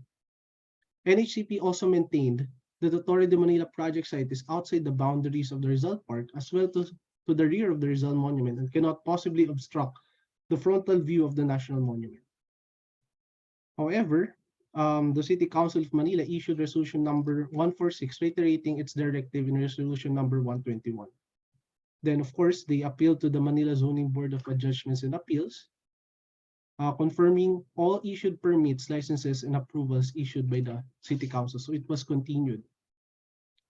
On 2012, NHCP backtracks on its stance. In a letter stated November 6, 2012, NHCP Chair Jokno told DMCI that as Torre de Manila sits outside the boundaries of the Rizal Park as well to the rear of the Rizal Monument, it cannot possibly obstruct the front view of the said national monument. But Jokno also recommended that an ordinance be enacted designating a buffer zone around Rizal Park to prevent a repeat of a similar dilemma. 2013, the City Council approved Ordinance 8310, which prohibits any construction or development that would ruin the sightline of all historical and cultural sites within the city.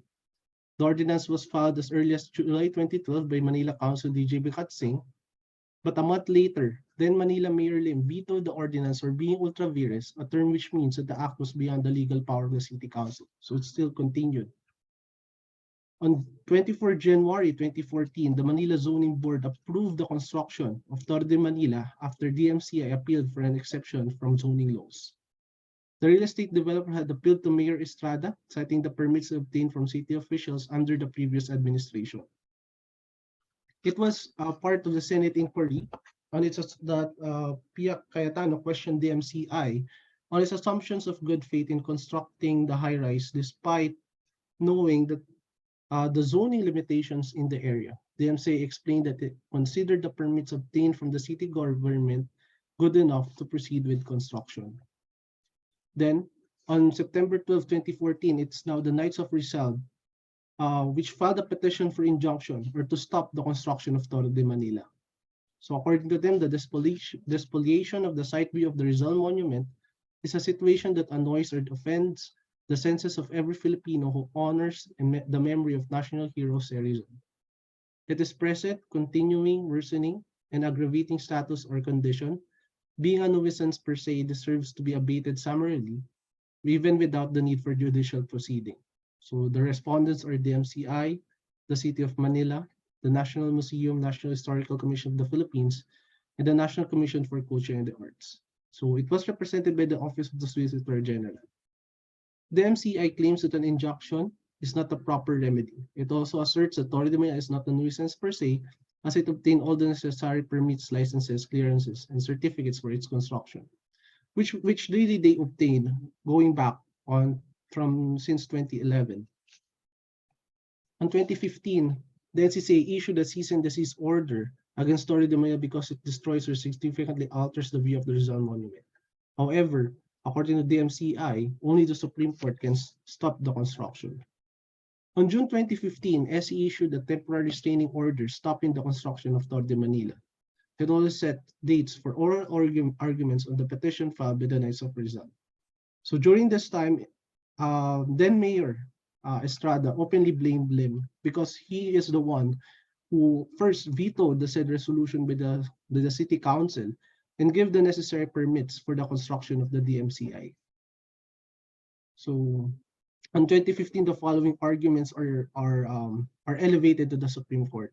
The issues are: first, does the Supreme Court have jurisdiction over the case? Should constitutional provisions on heritage conservation be interpreted in a different way?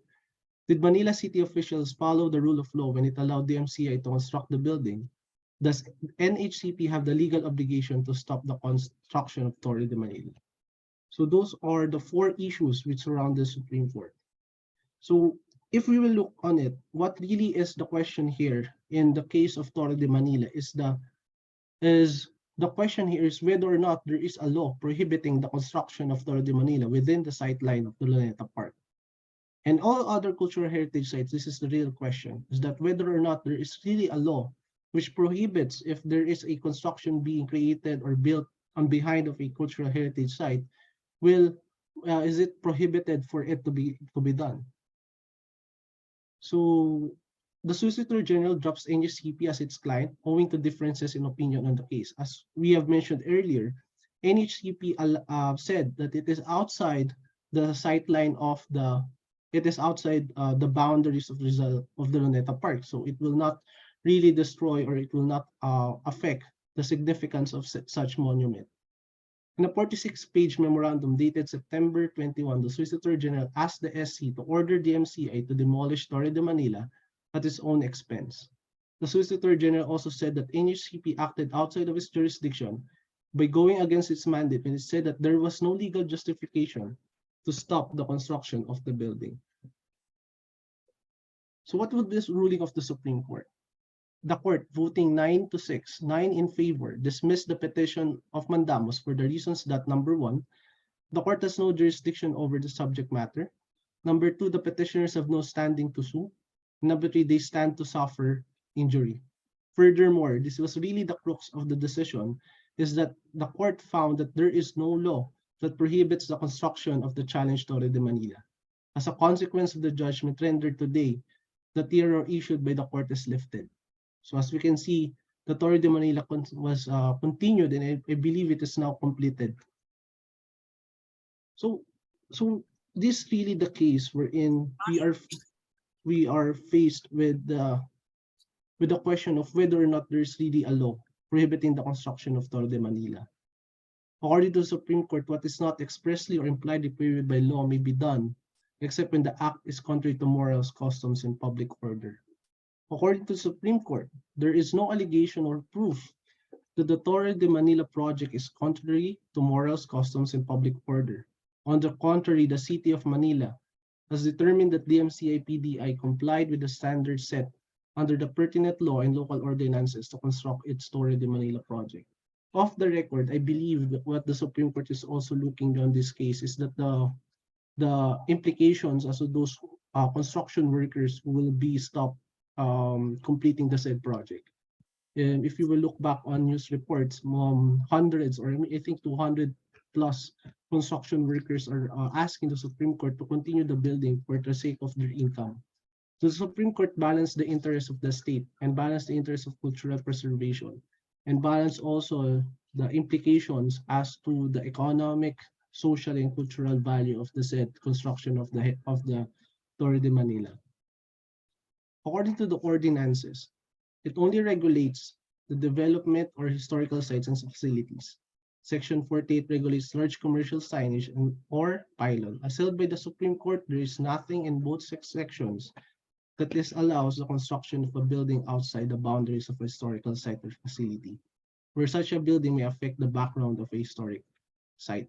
Flores de Manila stands 870 meters outside into the rear of the Rizal Monument and cannot possibly obstruct the front view of the Rizal Monument.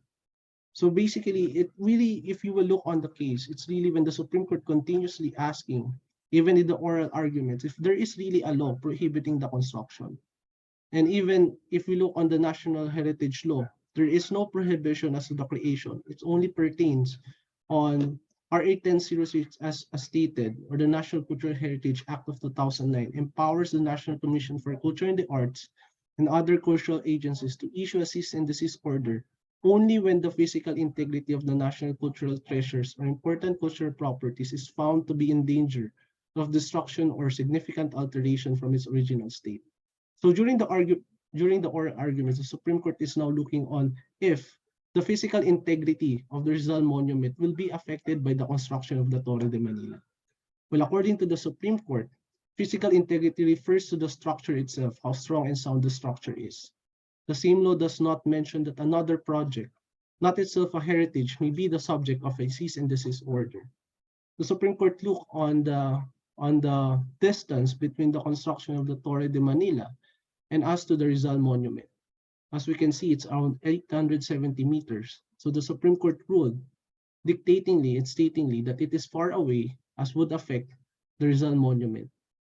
Thus, it cannot apply to the Torre de Manila project. Considering this, the Supreme Court ruled that there is no law that specifically enjoins as a duty the protection of sightlines and settings of historical or cultural properties.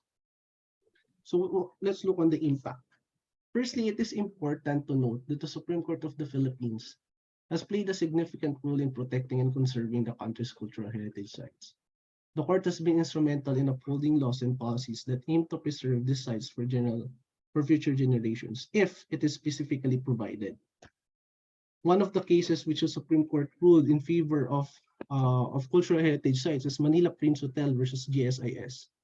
This is when the Supreme Court of the Philippines directed the GSIS, Manila Hotel Corporation, to cease and desist from selling 51% of the shares of Manila Hotel Corporation to a foreigner. Because what happens here is that there was a bidding as to who will now own Manila Hotel. Considering that it is a national heritage site, the Supreme Court ruled that no foreigner must own this. And it ordered the matching bid of petitioner Manila Prince Hotel Corporation, which is a Filipino-owned corporation, to purchase the subject 51% of the shares. So if you look on this case, what really happened is the Supreme Court now look on the laws that will be affecting the said construction of the Manila. However, there are certain Supreme Court decisions which also upheld the protection of these cultural heritage sites as a constitutional law mandate provisions. If I would just read an excerpt of the Supreme Court decision, is that according to them, absent proof of a clear constitutional expression to the contrary, that the foregoing understanding of a heritage conservation provide more than sufficient justification against a priori limiting the plenary power of Congress to determine through the enactment of laws the scope and extent of heritage conservation in our jurisdiction. Otherwise put, the Congress can choose to legislate the protection of a cultural property extends beyond its physical attributes to include its surroundings, settings, view, landscape, dominance, and scale. This flows from the fundamental principle that the Constitution's grant of legislative power to Congress is plenary, subject only to certain limitations.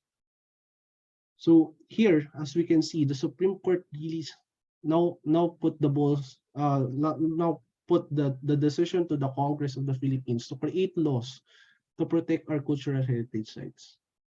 As we can see, if we look on the decision, the Supreme Court now look based on the oral arguments that even presented by Nuts of Rizal, that there is no law prohibiting the construction of Torre de Manila.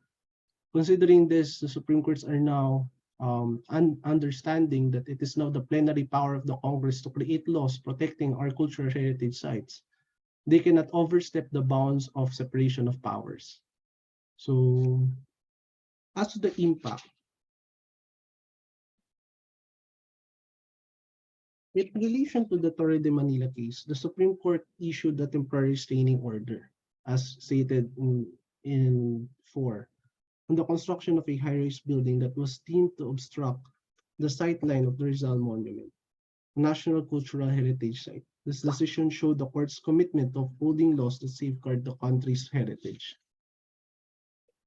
Despite the court's efforts, there are still challenges in protecting cultural heritage sites in the Philippines, particularly those that are endangered. The lack of resources, both financial and human, is a significant obstacle to conserving these sites. Moreover, insufficient awareness and understanding of the significance of these sites also pose a threat to their preservation. The Supreme Court's decision to allow the construction of Torre de Manila has significant implications for the broader cultural heritage of the Philippines. This is now the impact. The ruling raises questions about how to reconcile the developmental goals with heritage conservation and preservation. On the one hand, the decision sends a signal that private property rights and development goals outweigh heritage conservation concerns. Such a precedent could encourage developers to disregard cultural heritage entirely when planning future projects, particularly in dense urban areas.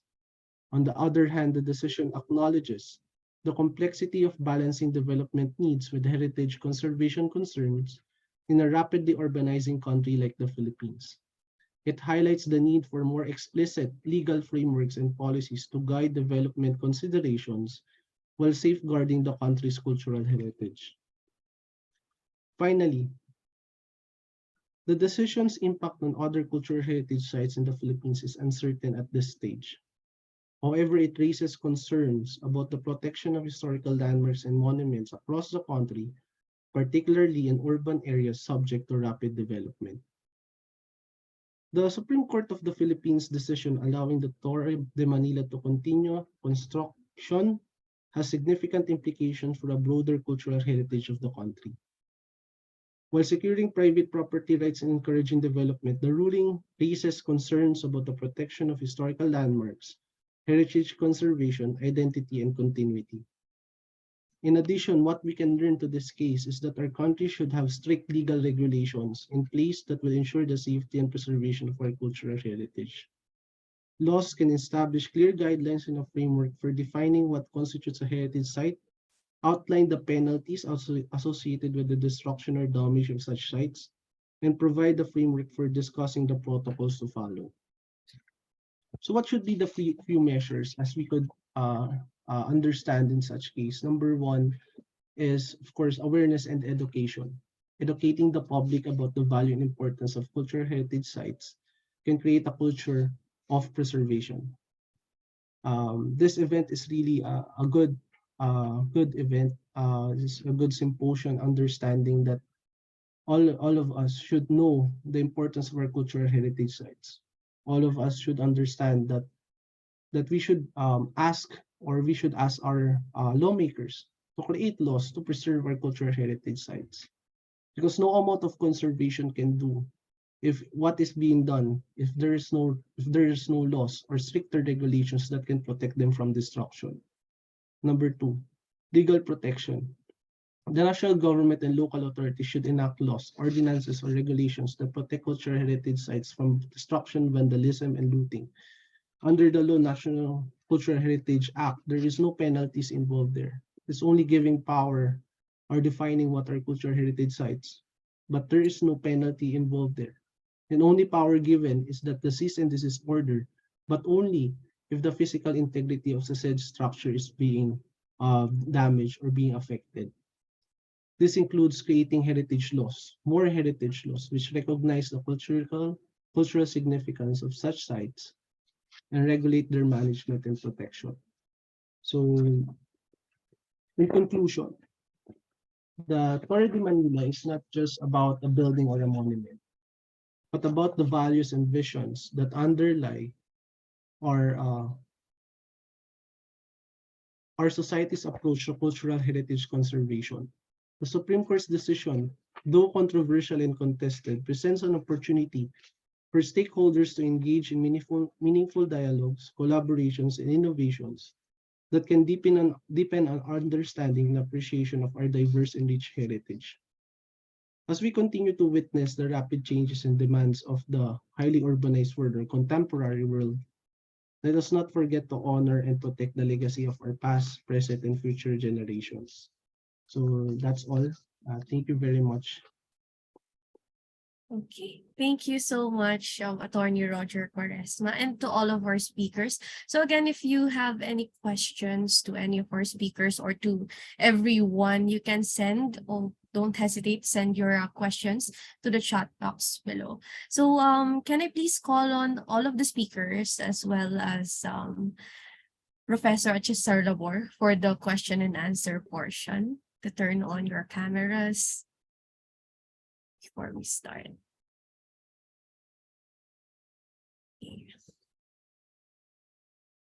All right, there we go. So during today's plenary session, particularly this morning, we were provided some insights on the connection between our environment and our culture, how forms of art serve as representations of our communal as well as individual identity and history.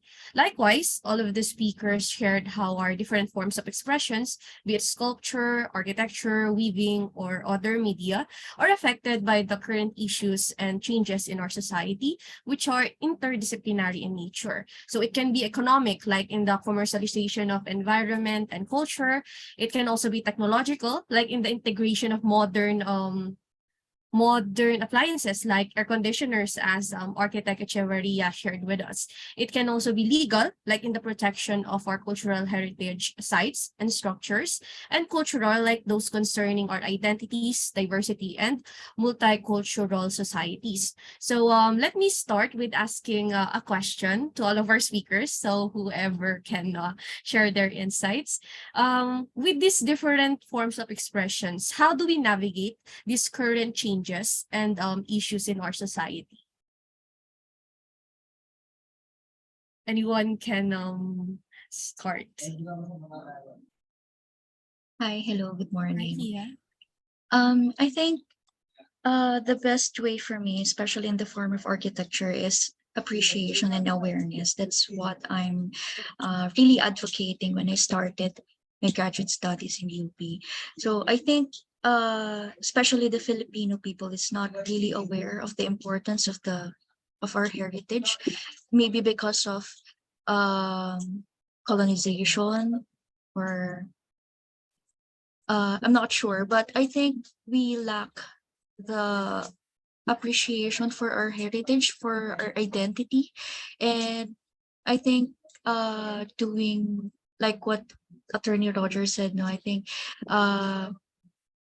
doing ordinances, especially for the government officials, no, I think that's one of the best ways that we can navigate the protection of these intangible and tangible heritage.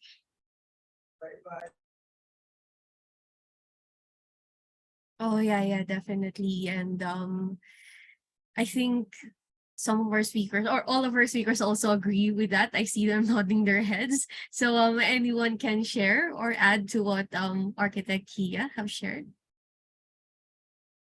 Yeah, I think for me, I think what's so important is continuing to promote art as a visual language, because it does have such an ability to transcend, cultures and speak to such a broad audience, and also staying in touch with the craft traditions that we pass down for generations. I think there's something so wonderful about oral tradition and working with your hands and being able to just be in a community like that. I think that's just so hugely important. And so I guess turn off our cell phones and go sew something. Yeah, definitely learning, not just in our classrooms, but also outside with the different communities, especially the communities where we're from. So it can also help expand our knowledge on our identities, not just as community, but also our individual identity. Since nowadays, especially the youth, there are issues of like being rooted in where we came from, right? And that is really important. So how about Attorney Roger and Sir Bernard. Either of you two. You're muted po, Sir Bernard. Yes. I think the experiences with textiles can be said to be the same as the experiences of any other art form, like architecture, old houses. The biggest problem is that we have this, it's not lack of appreciation, but lack of education on how we should treat them. I mean, in terms of monuments, we see old buildings being demolished left and right.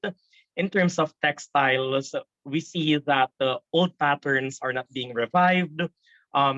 We see that the appreciation is a little bit shallow. And sometimes I can't help but to think that it's also a problem not only in the bottom, meaning the people who are actually purchasing them, but also a problem on the top. Like, are we doing enough to educate the people? Are laws being enacted enough to protect these crafts? Like, for example, if you look at the anatomy or the principle behind the National Living Treasure Award, it's actually at par with the National Artist Award. But you cannot see awardees of the National Living Treasure Award, which is basically devoted to the traditional artists, to be enjoying the same limelight or the same pedestal as our national artist. So certain communication and certain gaps are there, which have to be addressed and which have to be closed. Yeah, so I think it's an interagency approach that's needed. We don't only rely to the trade department. We don't only rely to the science department, but we also have to look at other aspects like its culture, its significance to community. So it's actually an interdisciplinary thing that needs to come out, which is sometimes lacking. Because, you know, in the Philippines, sometimes each agency just wants to move on their own. There is no such thing as collaboration that exists. And I think that's something that we should definitely work on more. Yeah, I agree, especially since I mentioned earlier, and as evident in all of your presentations, these issues are interdisciplinary in nature. So to make a true change, our changes should also be interdisciplinary or coming from the different disciplines. Sir Roger? Yes, I agree with first what architect Kiah said is education and awareness, because if we look on the Torre de Manila case, it only came into it only became a huge problem with us because of people clamoring the government that what really happened, why is it being done, why is it not being protected, the sightlines of our national monuments. And then Sir Bernard, I also agreed with Sir Bernard when he said that some of our monuments or our buildings here in Manila are being demolished due to the fact that it is for construction of another building, which is for economical value. That sometimes we are looking on the economic side rather than the more important, which is the identity and cultural heritage of the effect if this cultural heritage sites will be damaged or not being protected. Also, I also agree with Sir Bernard that it's not only due to the below or the persons, but also to the top. Because I also agree that as experience, some agencies don't work together with some agencies. They want a name for themselves, or they just want that we just don't do this, but we don't have a legal framework to strengthen each other. And I believe that it is now high time that we approach urbanization or development goals of our country, including preservation and protection of our identity as a people or as a Filipino people, and to honor and protect the legacies given to us. It's not only the Rizal Monument being endangered here in our country. There are multiple monuments and more cultural heritage sites, much more those people itself who are considered also as national artists, or what said Sir Bernard said, those people who are traditional artists who are being awarded. What will happen is that if we continue commercially the textile industries, if we will not protect them, considering that there's an influx or massive importation of foreign products, what will happen to this local products, which is not only to help those small business owners, but really this is pertains to the culture of a region, or a group of our country. So yeah, that's really what we need to understand, that this is a really important matter that needs to be discussed and needs to be a much more be understood by most of us, or if not all of us who are not just here in our session, but also those who are also outside, or those public, as I can say. Yeah. And following that, since we're talking about policies and those at the top, right? Education, as mentioned earlier from the other speakers, is also very important. So I would also like Professor Achanzar-Labor to share her insights on these issues. Okay. I didn't expect that, but I do have something to say. Thank you for calling me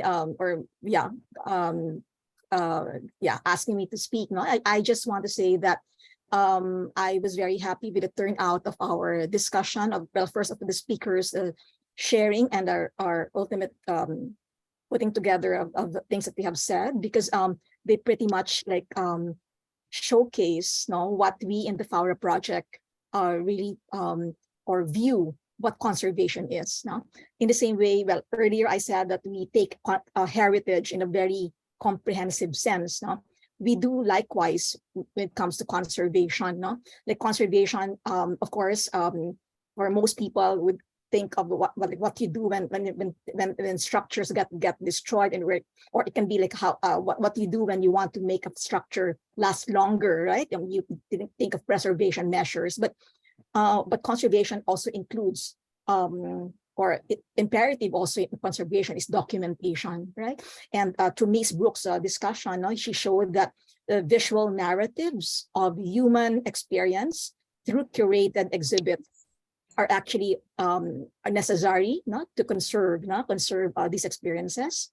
And then in Bernard Guerrero's discussion, the document we saw that documenting flowers through his vast collection of textiles is also one way of contributing to this task of conservation. And through Ms. Kiah Echevarriah's discussion of by presenting to us conservation measures in architecture, these the more traditional and more and what we usually expect in sessions on conservation. So of course we also needed that because these needed something that would like make us go deep into the details of conservation practice. And of course, it was ended by Attorney Roger Cuaresma, who gave us legal guidelines to make us better vanguards of heritage. So I guess this may be what my way of responding to your question, to what you tasked me to respond to, Jess. So the directives of how to go about through as in response to what has been discussed. Yeah, right. So again, thank you for the speakers, and yes, thank you, Jess. Okay. Thank you so much, Professor Achanzar-Labor. And I agree, right? Documentation is really important. And I think to add to that, I should go back to what Sir Bernard shared earlier, that in protecting, this tangible and intangible cultural heritage and art forms, integration is also important. Like we should bring them with us. For example, for the patterns, we don't just reuse the patterns in a commercial way, but also try to see how we can use these art forms as forms of expression, not just a community, but also as individuals. So yeah. Any more questions from the audience? Yes, Kiah? Hi, I have a question for Attorney Roger Cuaresma. In Quezon City kasi, we have an ordinance that we can't build a structure higher than the Quezon Memorial City obelisk, so within the vicinity. So I think I heard one for Manila. There's an ordinance that does not allow construction of buildings that is higher than the Manila City Hall. So, but I'm not sure. So I would like to ask Attorney Roger if there is such an ordinance that does not allow construction of buildings that is higher than the Manila City Hall. I believe in Manila, there are ordinances providing for such, but as held in the case of Torre de Manila, they were given exemption or variance as to these ordinances. It is because, as you can see, we still have no legal framework as to what would be the boundaries of when we can construct it. So it's still becoming that it's still the local chief executives that can decide if they would allow such building or not. Because even though there's an ordinance, it can still be voided by the city mayor. It can be still not being followed if we don't have a national guidelines or national framework which discuss on the said boundaries as to what will be created or not. So the question is, yes, there might be an ordinance in Manila providing for sightlines, but still it can be exempted by the chief executive. As discussed earlier, it was not been it was stated void by said Mayor Lim, considering it was a quote-unquote ultra vires act of the city council. So until now, I believe there is still no bill. I think there's a bill passed protecting sightlines, but it is not a priority bill by the Congress of the Philippines. So we still need to wait, or we still need to pray and plead that still it should be done, so that even if, because if there's a national law passed, ordinances cannot be passed to counteract or repeal such national law. It should they should follow the said national law. As if you will look on the National Heritage Act, there is no sightlines provided there, and still it is being followed by our country. So yes, there might be an ordinance being done by said the Manila city. I do not know for the fact, but still it is on the hands of the chief executive, if he of the local governments, if he or she would allow it or not, because a developer can ask for an exception or variance, like what's happening here in the demolishing of the Manila cultural buildings, as I read in the news, because definitely there are exceptions being given by the local chief executives for the construction of such sites. So until we don't have a national law which really protects the sightlines of our monuments, it's always on the prerogatives of the local chief executives to allow it or not. Thank you, Attorney Roger. Yeah, so definitely cooperation and proper education is very, very important in the protection of our tangible and intangible heritage. It seems like we don't have any more questions, so perhaps we can proceed with maybe the speakers can share their parting message with our audience. Anyone can start.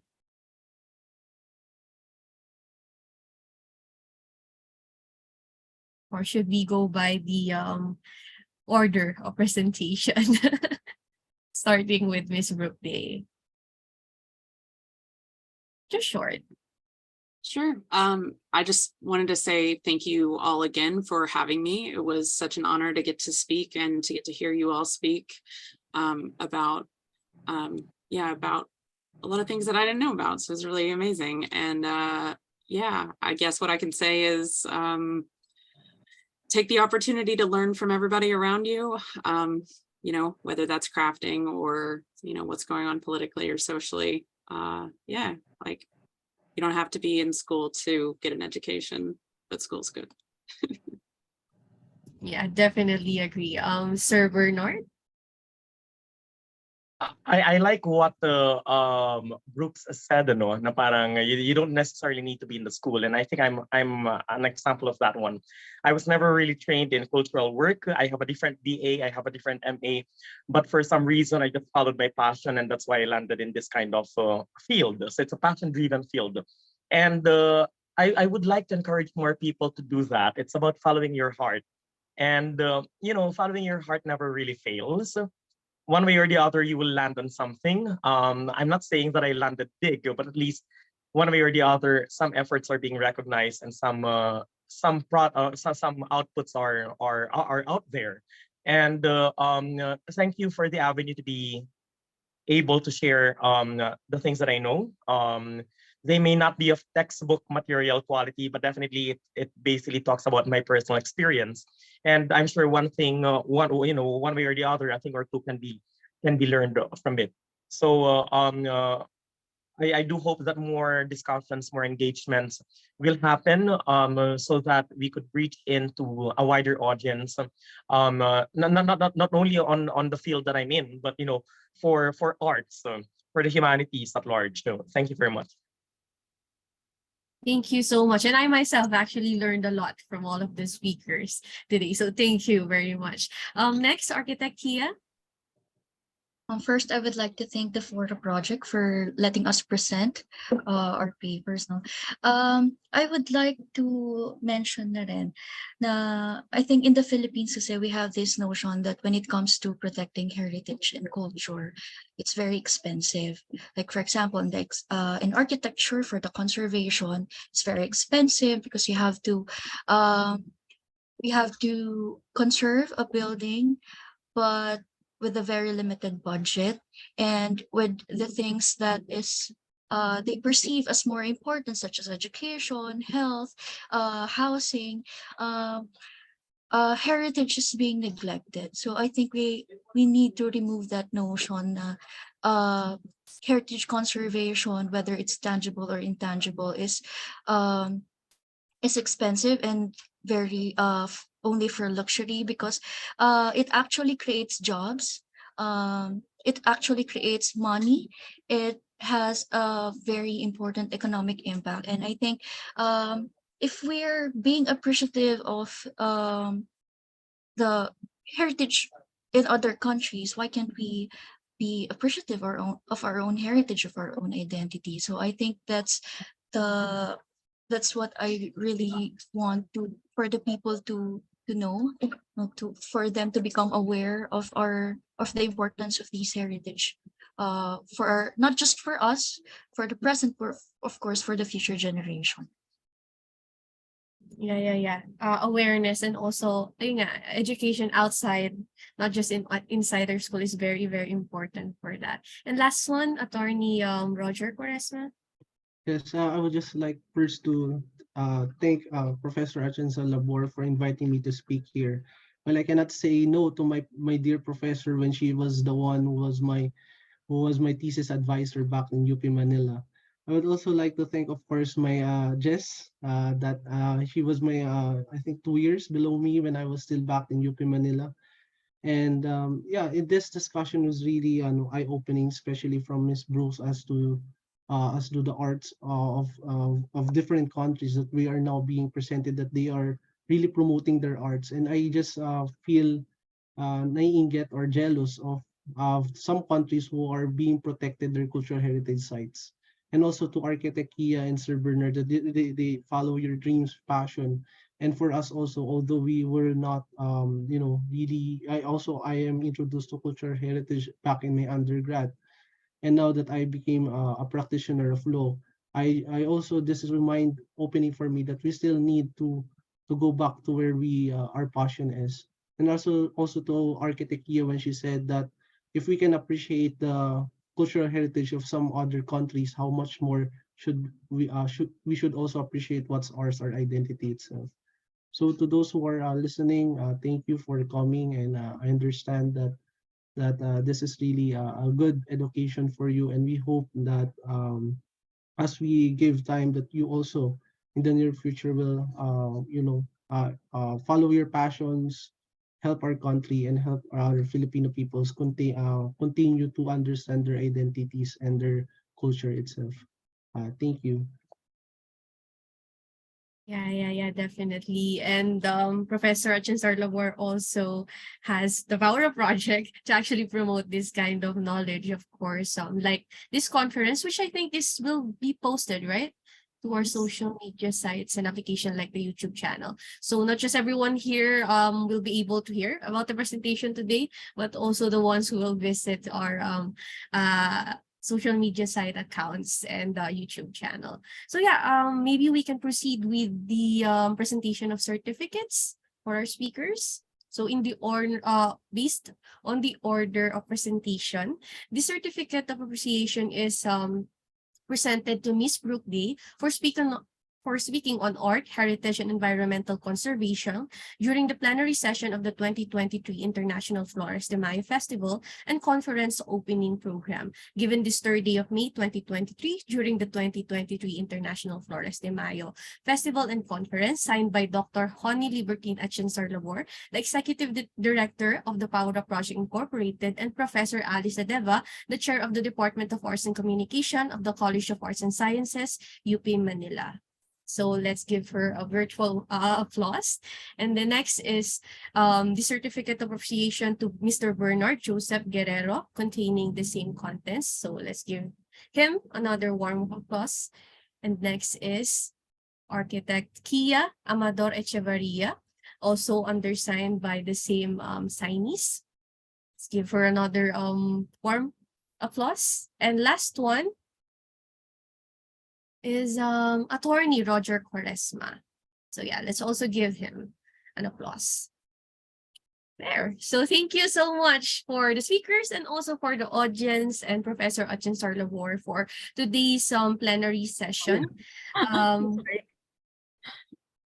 Okay. Yeah, and we hope you can also join us with the continuing events for this year's Flores de Mayo International Festival and Conference. You can view the schedule on the official Facebook page of the Faura Project.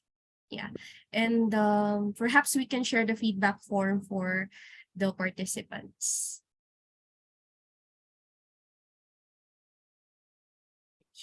There. Share Oh, screen. someone has a question. Perhaps you can unmute or type the question on the chat box. Oh, someone's asking for a photo opportunity, Professor. Do we? Yes, we can do that.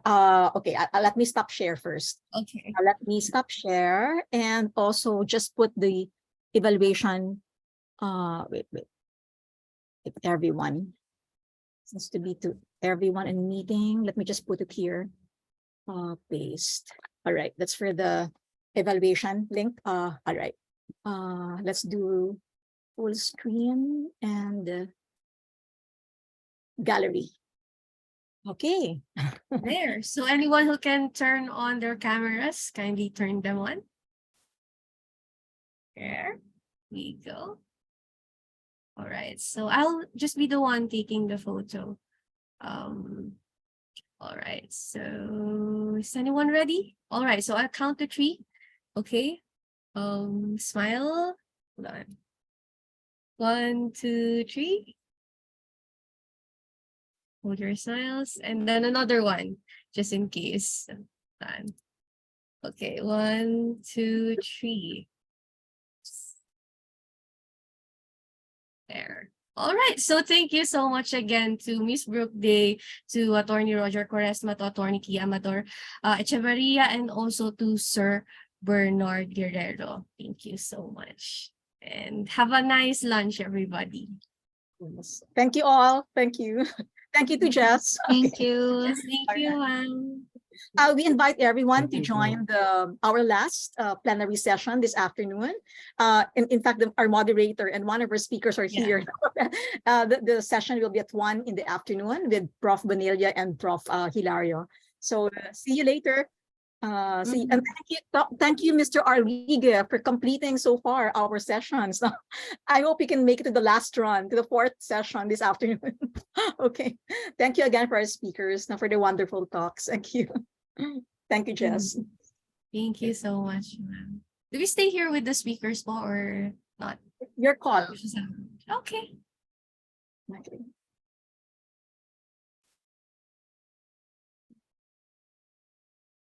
Hi, Rosie.